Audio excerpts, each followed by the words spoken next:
Well, Aurora is a huge district. Like, Yeah.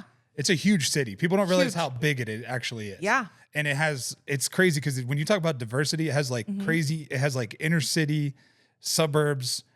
It has Section 8 housing. It has farms. Oh, there's a lot of rural areas. Yeah, it has literally everything. Yes.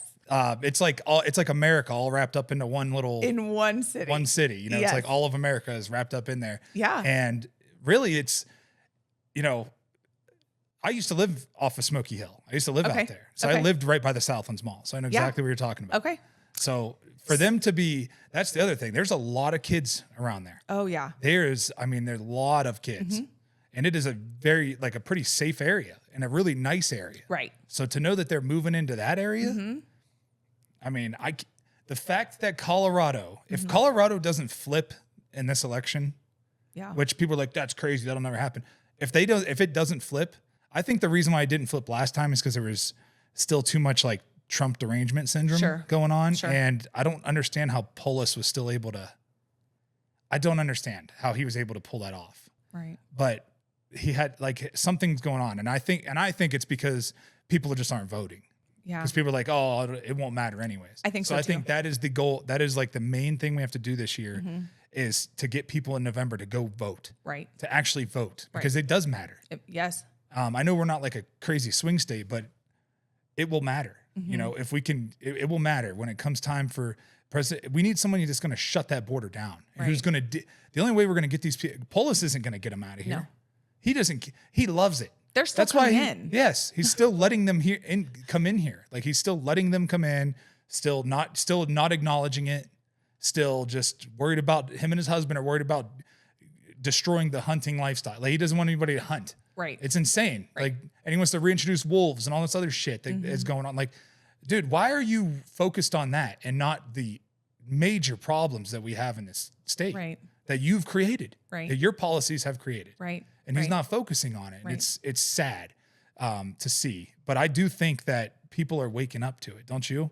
I think so. And I'll tell you why. Because especially in Aurora, you know, so what ended up happening, that viral video of the men coming up the staircase with the guns in the apartment complex. Finally, I'd made so much noise. One day I get a phone call from a Fox 31 local news reporter. And he says, Danielle, you got to come meet me. And I said, well, I don't really have time. He says, you have to come meet me.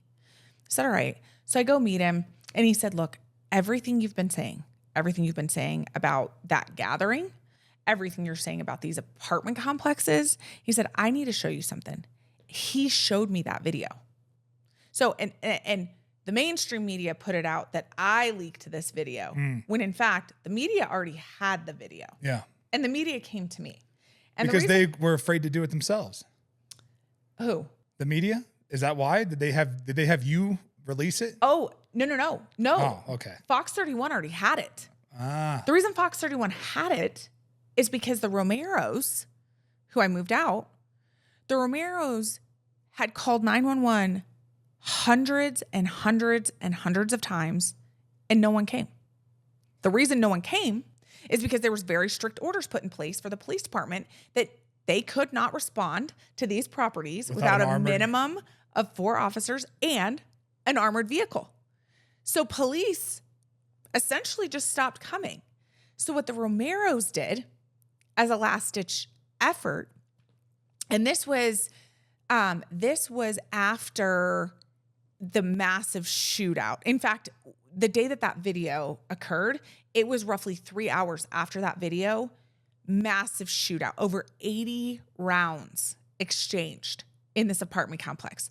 One man ended up dead, but everyone's cars were filled with bullet holes. The Romeros must have 8 or 9 bullet holes in their cars.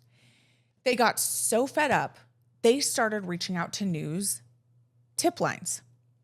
The first person they reached out to was Kyle Clark. They never heard back from him. Oh, of course they didn't.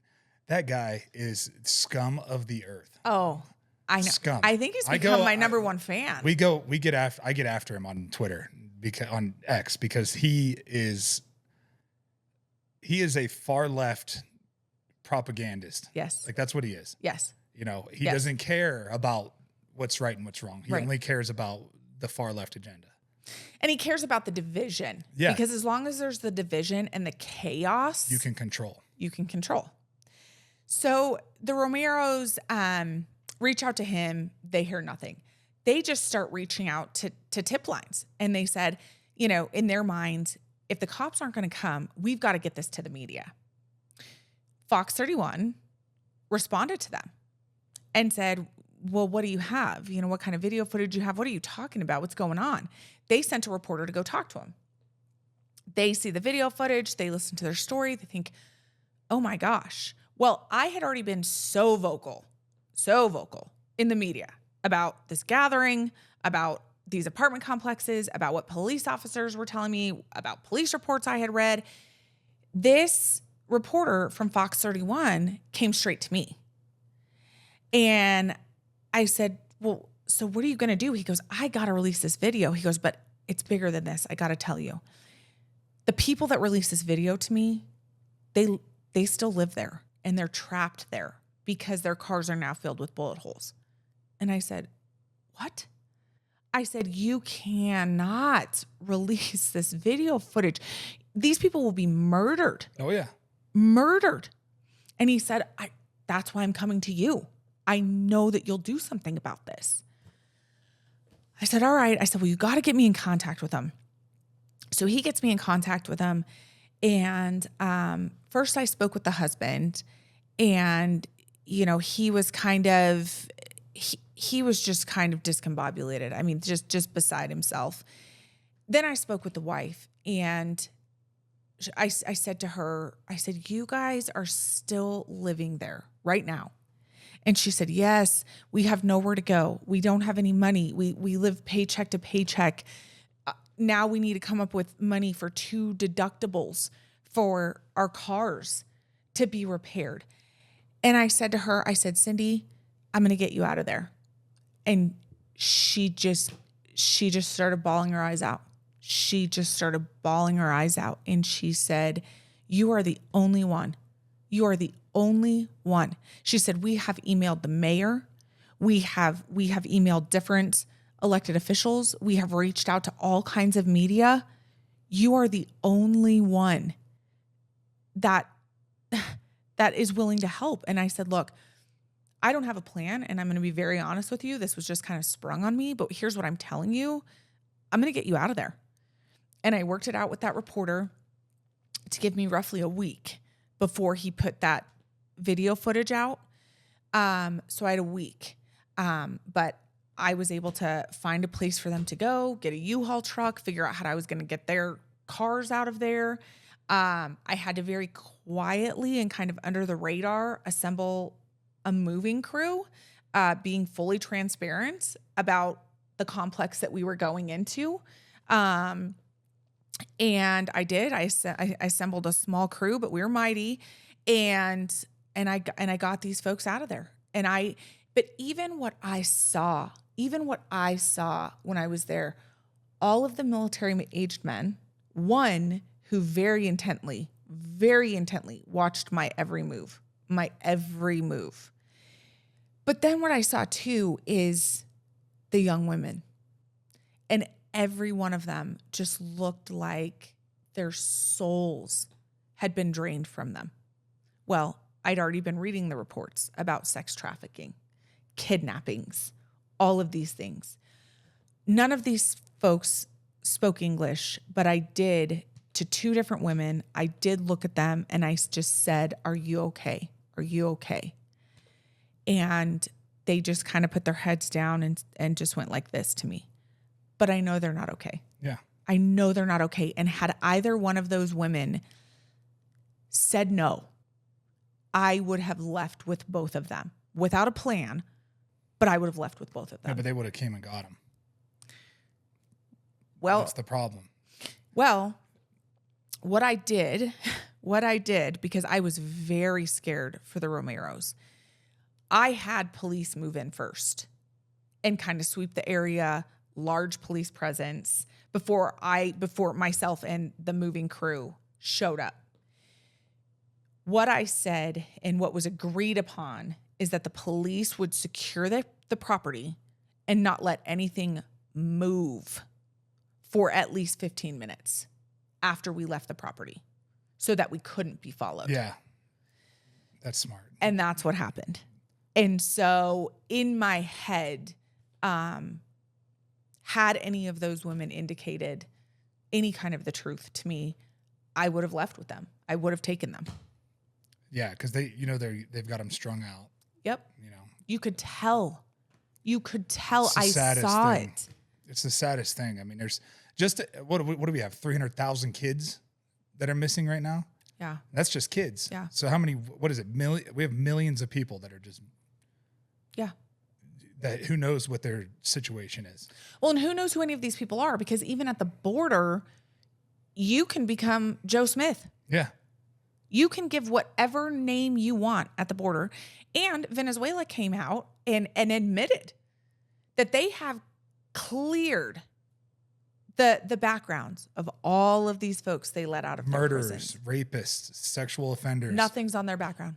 All violent criminals. Yes. Mentally ill, yes. Violent criminals. Right. Gang members. Right. And those are the people that are coming up here.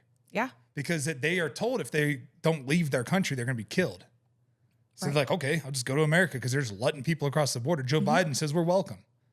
Well, Kamala Harris says we can come right in. They're getting money. They're all getting have a cars. $2,000 check. Yeah. And rent paid. And rent. I mean, why? I would do that too. Right. I would be like, yeah, sure. That's a no-brainer. Yeah. Stay here and get killed or go get a $2,000 check, my rent paid and cell phone and housing for a little bit.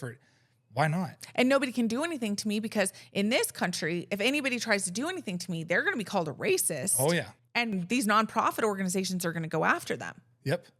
Just like, anybody, if that's the problem is the lawfare that's going on. Instead of warfare, it's lawfare. Yeah. They use the legal system to drain your bank account, drain everything that you have, drain your will. Yeah. Because if you defend yourself against anybody, it's considered a hate crime. That's right. And that's insane. That's right. That is insane to think that. I mean, this is an invasion, a full-on invasion. And that's the reason why we have the Second Amendment is to defend ourselves against invasion and against tyranny. And in my opinion, we have been invaded. And it's time. I'm not trying to incite violence, any of that, but I just, I've been accused of inciting violence, but I'm like, look, we're Americans and we fight for what we have. We have fought for what we have. Right. Many have died for this freedom. Right. So for another culture to come in here and think they could just take over, right, that they're wrong, totally wrong, and not follow our laws. Yeah, and that's all you have to do. If you came over here and followed the laws and became a productive member of society, no one says shit to you. No one cares. Right. Everybody's happy that you're here, working hard, contributing to society. Right. But when you come over here and you want to be a criminal and you want to traffic women and you want to traffic children and you want to traffic fentanyl and you want to do all this other bullshit and take over parking lots and take over apartment complexes. Right. That's the problem. Right. It's happening all over the country. Right. It's all over the country happening. And this is just like, people are like, well, why does it happen? I don't know. Maybe because of the last 4 years, they've been allowed to just pour over the fucking border. Right. What is it? 25 million? That we know of. How many do we not know of? I mean, that's what I'm saying. Like look at how many terrorists have come across, known terrorists. Right. That they've just let across the border. Right. They're like, yeah, we know of, and they're like, oh, we're keeping an eye on them. Well, it's like, what do you mean you're keeping an eye on them? And they're not. And they're not. Because how many have we caught now and made multiple arrests? How many have we deported multiple times? And then they still end up murdering someone. And they're and then somebody, some innocent, it's usually women. Right. Innocent women, you end up getting killed or being trafficked or being kidnapped because you've now given him 3 chances. You've given some absolute psychopath 3 chances to come across the border and come back. Right. And just let him go. Yeah. He's been arrested for assault 3 times. Yeah. Well, maybe there's nothing we can do. Yeah. We've been told not to detain him. Well, because Derek, we need to get to the root cause of their problems. Oh yeah. It's our fault that their country fell apart. Yeah. It's not my fault. the CIA's fault. Fuck them. Like, I'm not going to, why shouldn't I have to pay for all this stuff? Right.